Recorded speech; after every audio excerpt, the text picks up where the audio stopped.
ikut prihatin dengan musibah yang menimpa warga kita, karena ini dari masyarakat ke bawah ya.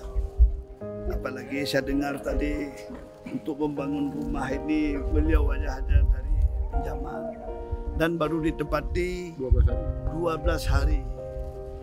Ya, kita latin dan mudah-mudahan beliau sabar.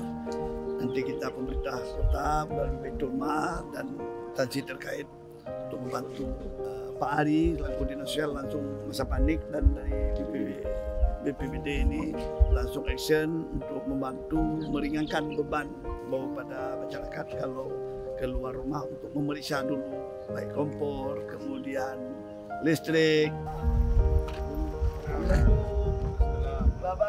Awal ya. Sehat. Alhamdulillah.